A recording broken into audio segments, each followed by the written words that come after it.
Welcome to Beyond the Mat Podcast, your one-stop shop for exclusive pro wrestling content.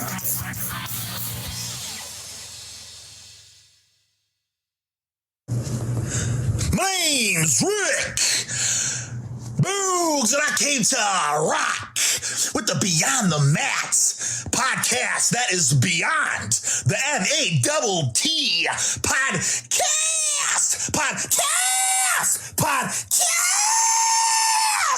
Ah!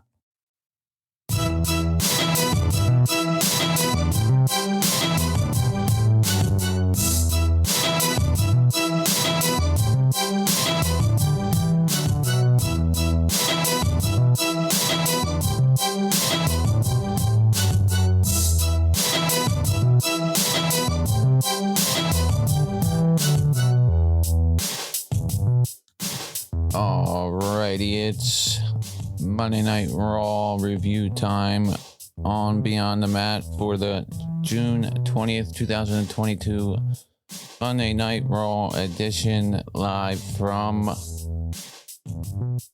Nebraska, home of the Cornhuskers. They made that apparent several times. Jimmy Smith was very excited to let us know about that. We also had Vince McMahon making another appearance tonight, just to remind us about John Cena making his return, which is something that they showed us about 6 commercials of, so I'm not sure why Vince felt the need to tell us. But nonetheless, we saw him on television again. In my opinion, this is Vince knowing that it very well could be coming to an end, his ability to make any kind of public appearance, and he is basically doing this so that he can get one last babyface reaction coming out in front of a crowd. Not a lot of people who are put in the position that he has found himself in have the opportunity to do that. I'm not saying it's right or wrong. That's just how I view it and how I'm taking it. If I worked for the company, I'd probably be one of the first people standing in front of him telling him that he doesn't need to be doing that and that now is not the time. But moving on from that, we have Omos qualifying for the Money in the Bank match. Did so in a match versus Riddle. We had Bobby Lashley qualify for a U.S. title shot at Money in the Bank against Theory, as well as the announcement of Rhea Ripley not being medically cleared for the Money in the Bank match against Bianca Belair. And therefore, we had a women's 5-way match to determine the number 1 contender. It was obvious to me going into the match who was going to win. We knew that there was going to be a Money in the Bank qualifying match between Asuka and Becky later in the night. That was 2 of the 5. The other 2 of the 5 were Alexa Bliss and Liv Morgan. They're already in the Money in the Bank match. And the 4th was Carmella, who was the only other heel besides Becky in the match, and the only one who obviously was going to be winning this match to face Bianca Belair at Money in the Bank and basically job to Bianca Belair if they're going to continue with that match. But before we get into Raw, I want to remind you guys all to follow me on Twitter at BeyondMattWWE. Also available on Patreon. $1 tier is the lowest tier. That'll get you free of all the ads. You can also send in an email, matt@beyondthemat.com. And we are available on all podcast platforms as well as YouTube. Please like, subscribe, leave a 5-star rating or review, and continue to support the show that way. Now, we open the show here with Bianca Belair promo letting us know about Rhea Ripley's injury. Apparently, in the match that she won to determine her number 1 contendership, she took a knee of her own to the face when she got caught up in the ropes. That caused her to have dental surgery. So that's why Rhea Ripley's not going to be available for the Money in the Bank match, which is a shame because that was going to be a big match for Rhea Ripley. And, you know, even though Ripley was probably going to lose, it was a good matchup for them. And now we have Carmella facing Bianca Belair. Now, the way we got there was Carmella was a part of the interruption here. Becky interrupted Bianca Belair's promo, and then Asuka interrupted Becky. Asuka comes out, making a bunch of noises, calling Becky a baby. Then we have Liv Morgan come out, Carmella come out, insults Liv Morgan. Then Alexa Bliss comes out, sticks up for Liv Morgan. And on we go with the 5-way match. They did a decent job working this match. I thought it was a little bit sloppy. They had spots where they had somebody get on the top rope and take out all the women out front. There was multiple times where different women in the match had a chance to square off with others, which was nice to see. We had Bliss and Morgan go after each other for a minute. Bliss hit the Twisted Bliss on Morgan right after Becky had hit a manhandle slam on Asuka, got taken out of the ring by Bliss. Then Bliss had the upper hand on Morgan. Carmella enters, lands a super kick, pins Morgan, wins the match. Carmella is your heel facing Bianca at Money in the Bank. Reminds me a lot of last year's SummerSlam where we had Carmella versus Bianca Belair, and Becky Lynch came back at SummerSlam and won the SmackDown Women's title back from Bianca Belair in about 20 seconds. I don't see that same scenario playing out here. I think this is a situation where they're setting up Carmella to be basically an enhancement talent for Bianca Belair. But man, it's a shame that Rhea Ripley doesn't get this chance, because I don't know if she's going to get a title opportunity coming up soon here, because SummerSlam, I would think Becky Lynch is probably going to get a shot at the title some way, shape, or form. Whether she finally works her way into the Money in the Bank match, we'll get into her qualifying match later, or if she just shows up and does something like she did at SummerSlam last year, I don't know. We also could see Rhea Ripley, Belair, and Lynch in a triple threat at SummerSlam maybe. Or maybe Ripley's title shot has to wait sometime longer. Maybe they do it on Raw. I don't know. I can say that Bianca Belair as champion has not been that, overwhelming. It's quite frankly been underwhelming. She had a little more energy tonight behind herself, but she's always just talking about how she's the EST. That's all she's got, is she's the EST, and then wants to talk down about her opponents, and she's always ready and all this and all that. And there's really nothing that exciting that Bianca Belair has been bringing to the table. She hasn't looked like a great fighting champion because she hasn't really had to defend much other than that triple threat match at Hell in a Cell. And she really hasn't, cut promos that are that captivating and that, really make you want to see her as the face of WWE. And I don't know if that's something, they don't have faith in her to do that. They did have her open the show tonight and get interrupted by everybody and start the 5-way match for the number 1 contenders. But we have Carmella winning this match. Like I said, it was obvious going into this who was going to win. You knew that basically anyone who was a baby face wasn't going to win this match and face Bianca Belair. So that counts out Asuka, Bliss, and Liv Morgan. Then you have Becky Lynch in a qualifying match later on in the night, which we already known about. It was advertised last week, even though they went as far as having a backstage segment with Becky Lynch pleading with Adam Pearce again, and then him telling her about the match with Asuka for the Money in the Bank qualifying. But you have Becky Lynch in the qualifying match. The only other heel is Carmella. So, okay, Carmella, who we haven't seen at all, period, since losing her tag titles with Zelina Vega and since being slapped in the face by Sonya Deville, Carmella is going to be facing Bianca Belair. Wow. That is the most unexciting women's championship match at a pay-per-view that I can remember. I mean, Zelina Vega I'd rather see in this position, and she's been hurt for a while. That's why we haven't seen her. Carmella took the time off for the wedding, but geez, I mean, she has done nothing to show me that she's in-ring capable of even putting on a full match with Bianca Belair, let alone earn the opportunity to have it. And they give it to her here in this 5-way match, and that's fine. We'll see if it ends up getting messed with at the pay-per-view by Becky Lynch or by somebody else returning. Who knows? Hopefully they have something up their sleeve, because Belair and Carmella alone is going to be Belair wiping the floor with Carmella making the match worse than it needs to be. As much as I'm not trying to be disrespectful towards Carmella and her body work. She has a place there, but she's not the best in-ring worker they have as far as the ladies, and I'm not really that excited to see her in a title match, especially ahead of other women who have won matches, such as Alexa Bliss. She's undefeated since returning. And then you have Liv Morgan. I don't think she deserves a title match, but Becky Lynch certainly could have won that match. Asuka could have won that match.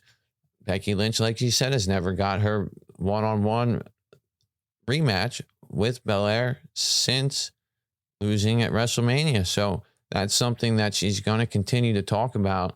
And we're probably going to, like I said, see that match play out for SummerSlam.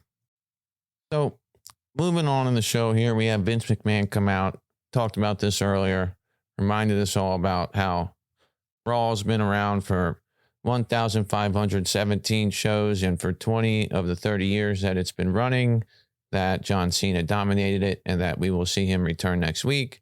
Thanks a lot, Vince. We've seen the commercials on TV that have been playing over and over again. We know that John Cena is returning.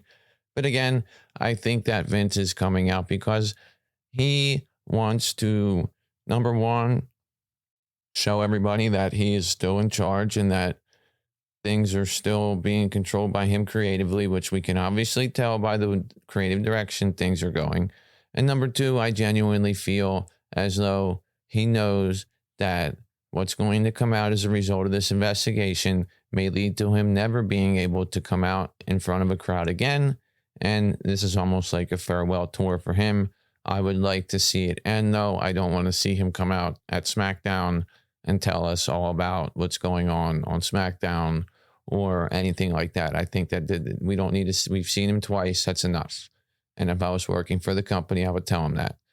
And I'm one of the biggest Vince supporters and things like that over the years. He's been very influential to me. If you think about it, if I think about it, I have my father and I have some other people, and, I'm a big fan of the Dallas Cowboys. So Jerry Jones has been very influential to something that I'm a fan of for my whole life. Vince McMahon has been very influential to something I've been a fan of for about 30 years. So, there's people in my life like Vince McMahon that aren't actually in my life, but have influenced a part of my life for the longest time, regardless of their personal character.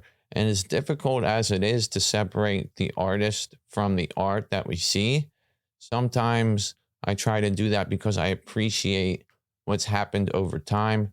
Do I appreciate some of the shortcomings that we see with Vince McMahon and things like that? No.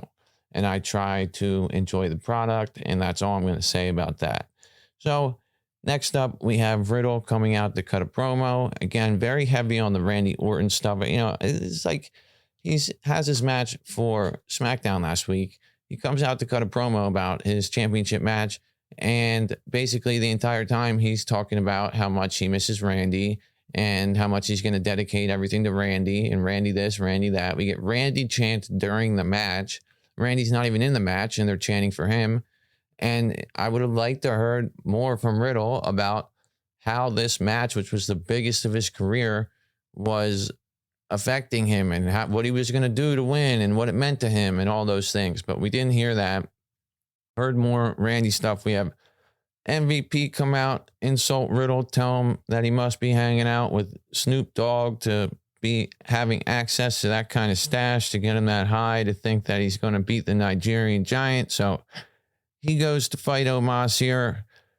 Omos takes over with a big bear hug, works over Riddle. Riddle tries to fight back, runs into another bear hug. Riddle fights out eventually, hits a knee, countering a choke slam. Then he hits a nice looking floating bro, but doesn't take Omos off his feet. Goes for an RKO. Omos blocks it, hits the tree slam, and the 1, 2, 3. Omos is going to Money in the Bank at the expense of Riddle here. So we have Riddle losing again. Then we have Seth Rollins come out looking like the Pink Panther laughing his way down in the ring, gets in there, insults Riddle. Riddle tries to attack him, but Seth ends up dropping him and finishing him off with a curb stomp. So we have a little bit of foreshadowing here between Rollins and Riddle. I still think there's some way Riddle's going to make it into the Money in the Bank match. I don't know if it's going to be one of those situations where you have at the end, right before Money in the Bank, they say, okay, these 6 guys, these 5 guys are in a last chance qualifying match, just like they did last year with Natalya or something like that. And I can see them doing that with the women too, and that being how Becky Lynch gets in possibly. I don't know, but maybe they do that with the men here, and that's how we see Riddle qualify for it. I just think Riddle is somebody who, despite the fact that he lost clean to Roman and just lost clean to Omos, they did that for a reason. He's still somebody they view as a star. He's somebody that is a star. He's getting the star reactions. And if they're going to have a good Money in the Bank match, he needs to be in it. I still see Rollins as the eventual winner and him pulling off another heist of the century at SummerSlam during the Last Man Standing match. In fact, that's something that we didn't bring up on the SmackDown review to Brad and I, is that Lesnar and Reigns will be facing each other in a Last Man Standing match at SummerSlam, which to me, it's just ridiculous that you build up Riddle, you build up Riddle, you build up Riddle. You're planning on Orton. Orton can't be there. Then you have Riddle lose clean, and everything that was built up for Riddle gets thrown away by Brock Lesnar's music hitting, him coming out F5ing everybody. And then suddenly he has to do nothing, but 5 minutes later, announced on social media, is a SummerSlam Last Man Standing match. Now, how I see this going down is they beat the hell out of each other. Reigns will probably beat Brock Lesnar here, but he'll be so subdued from the Last Man Standing match. All it'll take is Seth Rollins to cash in right then and there, hit a curb stomp or something on Roman Reigns, and pin him for one of the titles, because we've heard Michael Cole say over and over and over and over and over again that one title may be challenged for by the Money in the Bank briefcase winner. One of the titles, one of the men's titles, one of the women's titles, respectively. So for the men, whoever wins it will be going after one title, and I think Seth Rollins will strip Roman Reigns of the WWE title at SummerSlam before or after Reigns defeats Lesnar in the Last Man Standing match. Lesnar's basically there now to put over other guys. Now, it's ridiculous to have these 2 part-timers in this event. Reigns only has 6 more dates left for this year that he's guaranteed to do. Lesnar, they pay by appearance. So think about it. We got 4 or 5 pay-per-views. That's all Reigns is going to do, is the pay-per-views. And then maybe 1 or 2 SmackDowns or Raws. There's not going to be any kind of build going into this match. They had a good build going into their WrestleMania match. The match wasn't that good. The Riddle match was better than their WrestleMania match. But going into this match, they'll have no build. This is clearly a way for WWE to get ratings for SummerSlam and to have a big star involved in it, and for them to get the title off of Roman Reigns with the cash-in by Seth Rollins. Now, of course, that's if Rollins wins. Never know if he could win. Somebody else could win. Riddle could win. Certainly don't think Omos is going to win. I don't think Omos needs to be in this Money in the Bank match. I think people in the Money in the Bank match need to be capable wrestlers. Omos, as far as he's come, is basically a guy who takes the ring and takes offense from other people and stands there while other people run around him, and their speed makes him look better, and then eventually catches them, blocks something that they try to do offensively, slams them down, makes some noise, scores a pin. There's nothing to Omos. I mean, all he is a monster in this match. It doesn't really do anything for the match to make it better. Having better workers, everybody who can work in the match, makes it better. Not having a big giant in there who, everybody has to gang up on. To me, that doesn't make the winner of it any stronger. It makes the winner stronger when you got all 7 guys clearly vying for that briefcase and clearly capable of winning it. Omos is not capable of winning a briefcase in this match. I don't think Omos is even capable of climbing a ladder. So I don't think that Omos should be in the Money in the Bank match, but they did this, I think, more as a way to make it look like Riddle was down and out and not going to be making this. But I think he will make some sort of last chance effort to make the Money in the Bank match. Moving on, we have a Theory promo. He's got his 90s boy band earpiece microphone on his face. He's out here talking about how he's the best champ ever. You know, I thought Theory was pushing it a little bit too much with his heel stuff tonight. You know, certainly did a good job of making us not like him and sounding like a prick, being a typical heel, typical cocky jerk. But, you know, doing the things where he's telling the crowd to shut up every time they boo, that's a typical Vince thing. You know, he was very, very, very over the top with his heel antics on the microphone. And I talked to even people that went to the show, and they said that he just didn't come off as authentic. He seemed like he was trying a little bit too hard. But nevertheless, he's out there and talking about how, you know, everybody needs to see him pose. He does a couple poses, and crowd starts cheering when they see Bobby Lashley in the ring. He thinks they're cheering for him. He takes a selfie of himself and sees in the selfie Bobby Lashley standing behind him. Bobby Lashley proceeds to nail him with a spear.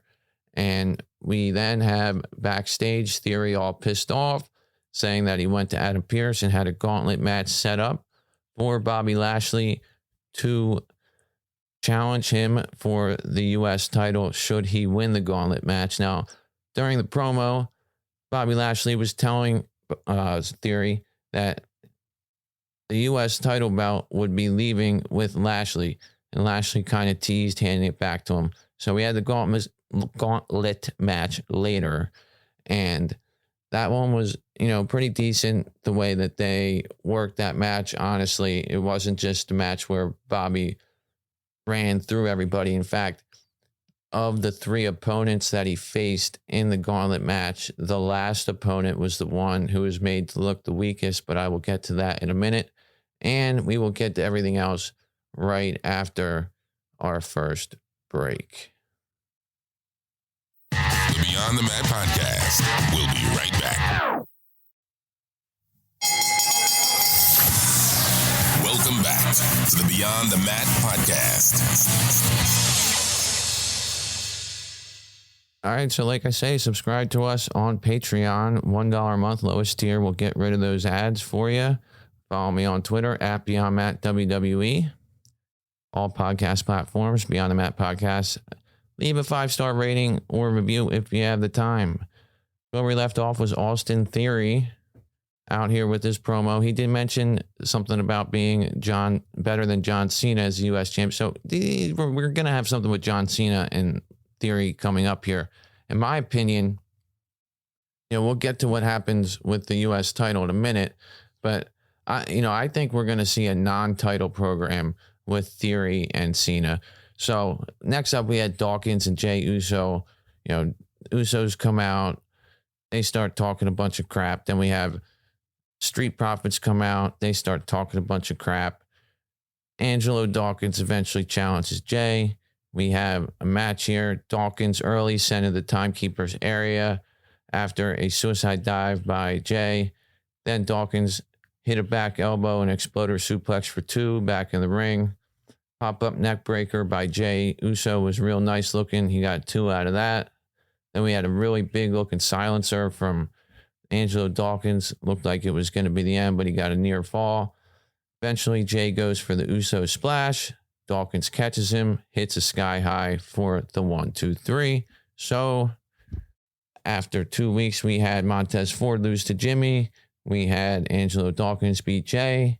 Heading into Money in the Bank, we got 50-50 booking in the singles matches with this tag team feud for the unified titles at Money in the Bank. I don't understand why they still have 2 tag belts on each shoulder of the tag champions. Can they just have one? Are they ever going to ununify them? I understand they're ununifying the world championships, but there's no reason to ununify the tag championships. They don't have enough tag teams for it. So they should just have one title on each of the Usos.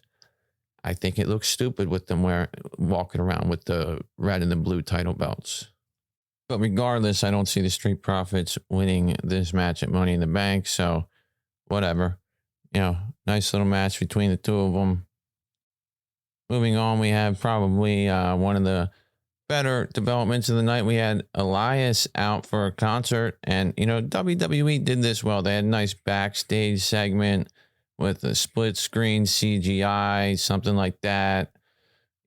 Green screen. So you could tell that it was doctored up, but they had Elias and Ezekiel backstage talking to each other, went to fist bump each other, didn't really make contact there, but then they had Elias out in the ring in the concert, getting ready to play a song. Kevin Owens very humorously interrupts him. He's hilarious and carrying this entire thing and making it very interesting. Gets hit with the guitar by Elias. Gotta tell you, I really like the Elias character in this segment, beating the hell out of Owens with the guitar. Then we have Owens going backstage. They show another pre-tape segment of him coming around the corner, yelling at Kevin Patrick, saying, I got hurt by that. I hurt my knee over there. That's their fault too. I'll fight anybody. I'll fight Elroy next week if I have to. Whoever the hell their third brother is. Then Ezekiel comes out of nowhere just after this. So this is all shown, with Elias out there. We get on the big screen Ezekiel. Then we get Kevin Owens backstage just after getting hit with the guitar. And they have another pre-taped with Kevin Owens and Ezekiel. So it really all made it look like Ezekiel and Elias were really two different people when they're really not. Now, to me, I would have challenged Elias and Ezekiel to a handicap match. So that way we could see what they did with that, but that's not what happened. I wonder if they're leading to a cinematic match here between Kevin Owens, Elias, and Ezekiel, maybe for SummerSlam or something. We haven't seen any cinematic matches since the end of the pandemic era, so I don't know. But I thought this was very well done by WWE for this. A lot of people just thought it would be very cheesy, very corny. Kevin Owens really, really, really just makes this hilarious. Watching him get upset and angry about things is absolutely hilarious. And, he's really made it enjoyable and made it work. I don't know if there's anybody else in the WWE that could carry something like this, getting enraged the way KO is doing, except for maybe Sami Zayn. The Miz could probably do it, but not the same way. But, Kevin Owens is just, really earned his paycheck in this one. So this was absolutely hilarious and I really liked it. So moving on, we have our gauntlet match for Bobby Lashley to gain a title shot with Theory for the U.S. title. Alpha Academy comes out. Chad Gable is the first opponent, saying shoosh, all this other stuff. Otis is there too because he's the second opponent. So, they don't just job Gable and Otis out here. They protect them a little bit. Nice match between Gable and Lashley, to be honest with you. Lashley eventually takes control with a nice float over neck breaker, drop down slap, then smashes Gable into the barricade ringside, hits the fireman carry into the ring post. Then he hits a really, really long delayed suplex in the ring, then a spear, but tries to lock in the hurt lock, gets nailed with the drop toe hold, and Gable locks in the ankle lock. Gable then hits a moonsault for 2. Then he taps out to the hurt lock just after that. Otis attacks immediately. Otis now in the match with Lashley for the second match of the gauntlet. Otis beats down Lashley early, throws him into the barricade, into the ring post, hits a big splash and a huge lariat at ringside. Goes for a Vader bomb in the ring, but misses on it. Lashley hits a flatliner. Otis fights out of a hurt lock, but runs right into a spear. Gable then interferes and DQs the match, causing Lashley to advance to the third opponent. Gable and Otis continue to beat down Lashley post-match, run him into the ring post, splash him. Theory comes in. Lashley fights back and goes for the Dominator on Theory. Theory slips out of it, hits a missile drop kick. He goes for the ATL, but Lashley rolls through it with a surprisingly nice looking inside cradle roll up for the 1-2-3. So they made this one, they really protected, honestly, Gable and Otis in this one, making Gable look pretty strong in the match, and then having Otis not actually ever take a pin, losing by DQ because of Gable's interference. And then they had Theory not really protected, losing from the roll-up, going for his finisher there, but they didn't want to give away the long-form match there between Lashley and Theory. They just wanted to keep the heat going. So they have Lashley defeat Theory here and earn his Money in the Bank match for the U.S. title against Theory. And with Theory doing all this teasing of feuding with John Cena, I see Lashley defeating Austin Theory for the U.S. title, carrying that one and elevating the U.S. title, and then John Cena taking on Theory at SummerSlam.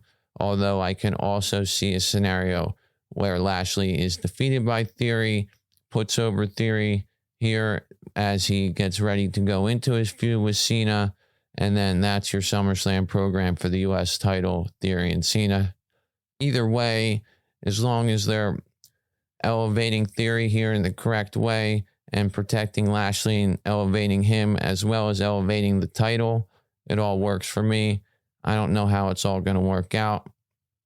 Moving on, we have Miz TV with AJ Styles. This was very forgettable. We got, they're trying to tell the story of AJ Styles, down on his luck here, losing some matches lately. Just got turned on by Balor and, trying to revamp him here, boost him back up, reboot him a little bit. They start making popcorn ball jokes. It was really stupid, that part of it. Eventually, we get a Ciampa versus Styles match. Good looking match between the two of them. Ciampa can always work good matches with them. I just wonder if he's ever going to get a push the way that, we'd all like to see him get a push, given the fact that we know that he's a pretty strong in-ring competitor. He had a great NXT career, but given his size and injury history, I wonder if they'll ever really put him in a premier spot and if he'll ever be anything more than what he is now. I can definitely see him being a mid-carder U.S. title range type of guy, gatekeeper in that respect. And right now, he's just somebody that they're using to put over guys that are, that need a boost and things like that. And, they had a good match here with Styles. Styles ends up finishing off Ciampa at the end, and Miz runs in for some comeuppance on AJ Styles, who nails him with the Styles Clash and rocks Miz's sunglasses to end the segment. So we have AJ Styles getting back on track with a win against Ciampa. Like I say, I don't know where they're going with Ciampa, and I don't really know where the hell they're going with AJ Styles. Maybe AJ Styles is the guy who gets last chance qualified into the Money in the Bank. Maybe they put AJ Styles and somebody else in a tag team, and they have a tag team match saying whoever wins the tag team match, those two get in the Money in the Bank match. I don't know. As of now, we have Omos, we have Seth Rollins, we have Drew McIntyre, we have Sheamus as our 4 out of the 7 men for the Money in the Bank match. In the women's division, we are about to find out whether or not Asuka or Becky Lynch qualifies, as they have the main event here, Money in the Bank qualifying match. This match went about 10 minutes. Finish saw Asuka pin Becky. Becky Lynch then focused on, through the entirety of Raw going off the air, just sitting ringside crying over her plight here. So, Asuka qualifies for the Money in the Bank match, making it Asuka, Liv Morgan, Alexa Bliss, Lacey Evans, all qualified for the Money in the Bank. And then we have Shotzi and Aaliyah wrestling on SmackDown to qualify for themselves. We also have Raquel Rodriguez, who defeated Shayna Baszler on SmackDown in the match. So We have 2 more spots left on the women's side of it. Asuka takes one here. Becky Lynch, has an opportunity at that last chance. If they do that, she also has an opportunity to do something crazy that we're not expecting, which is honestly what I think will happen. I think something that we're not all expecting is going to happen. She won't qualify for the match. She won't end up, having any kind of purpose for Money in the Bank at all, yet she's still on the poster, and she will make an appearance and will do something. And quite frankly, if she's not in the Money in the Bank match and she runs into it and beats the hell out of all the women in it, people will remember that a lot more than they'll ever remember her winning the Money in the Bank match. She'll get another shot at the title. We know that. We know that she's positioned at the top of the card. We know that they're just showing a story here of her completely falling apart. The question is what they're going to do to build her back up. Does she do something crazy here like she did last year at SummerSlam? Who knows? I don't think that they should be having her defeat Bianca Belair in 20 seconds and interrupting a match like that. I would like to see her qualify for the Money in the Bank match because I just think Becky Lynch in matches makes them great. I am not going to argue with her statement that she had the best women's WrestleMania match ever with Bianca Belair at this past WrestleMania. That match was absolutely astounding. And all of her title matches during her run were great. Her Doudrop match was great. Her Liv Morgan match was great. Her Belair matches were great. And I just think that Becky adds a lot to the table when she's in the matches. If they can find a way to continue to have her demise go down, down, down, but still qualify for the Money in the Bank match in a last chance scenario, that'd be pretty cool. But they could also put her in that last chance scenario and further push her down mentally by having somebody like Shayna Baszler qualify and win this Money in the Bank, which then allows her to cash in on Ronda Rousey, which is a feud that I see coming up soon too. So there's a lot of different ways they could go with this. We got Asuka in the Money in the Bank match as well. I've often said I think Lacey Evans is somebody they're pushing to win this match. There's got to be a reason why they had her on commentary the other night, reason why she's being featured so much heading into this. So I think Lacey Evans is a possible winner for the Money in the Bank as well. But overall, last night's Raw, pretty good show. 3 out of 5 stars, not a bad show, well paced. All the matches had meaning and meant something. The gauntlet match, I felt like they didn't just have Lashley run through people. We saw some good wrestling out of Gable. We saw them beat the hell out of him. We saw Otis get protected a little bit. The opening match, I did say it was sloppy, but we saw a couple nice spots, when Becky was in the ring with Asuka. A lot of the good spots were when Becky was in the ring with somebody else. Carmella was basically taken out of the match for most of it, except for when she came in and hit a top rope Hurricane Rana on Becky and did a couple other attacks, hit a couple super kicks. It seems like she can hit Hurricane Ranas and super kicks. Becky Lynch did a lot of work here. Alexa Bliss did a lot of work. Even Liv Morgan, hitting Oblivion and then tried to go for a double backstabber to Becky Lynch. Becky hit her with manhandle slam. Becky hit a manhandle slam on a couple people in this match and was pulled out of the ring when she went for the pinfall. So she had a couple chances to win this match, and that's sort of what she's going to be, what she was hanging on. Asuka cost me this match, and then she loses to Asuka here. So she's continuing to have beef with Asuka, even though she already beat Asuka twice going into this match. So there's all kinds of different things that are sort of inconsistent. But at the end of the day, for the women's side, we have 5 women qualified for Money in the Bank. Becky Lynch is not one of them. Carmella is going to be facing Bianca Belair for the Raw Women's title at Money in the Bank. Who knows what's going to happen with that match? If it's just straight up the two of them, then it's going to be Bianca Belair kicking the crap out of Carmella. Maybe Carmella can show us something that we haven't seen, but I just don't see it. And, I understand that they need to do something here to have a heel up against Bianca Belair, a lot like they have Natalya up against Ronda Rousey. But at the same time, it's just not a match that makes any sense given the fact that Carmella hasn't even done anything in over 2 months, and you have other women who have done plenty to deserve some sort of number one contendership, and they don't have it. They're in the Money in the Bank match. But that's just the way that things are going. Obviously, they can't plan for injuries. Rhea Ripley caught herself with a knee a couple weeks ago, and her mouth is not healing well enough after dental surgery, so that's the way things go. Other than that, guys, I just wanted to get a quick review out for Raw. Not much else to say about that. We will have a weekly fix for you coming out tomorrow night where we'll cover everything and look ahead into the future. But decent night of Raw. I'm going to head out of here. Thanks a lot for joining me. Remember, follow us on all podcast platforms, YouTube, Spotify, Apple Podcasts, Google Podcasts, Spreaker, whatever it is. We are on Patreon as well. $1 is the lowest tier to get rid of any of the ads that you hear and to get some more special benefits that come with being a patron. And you can also follow us on Twitter at BeyondMattWWE. Until next time, guys. I think I'm going to go to the nearest nudie bar and have a drink. Thanks for listening to Beyond the Mat. Remember to subscribe so you don't miss a show.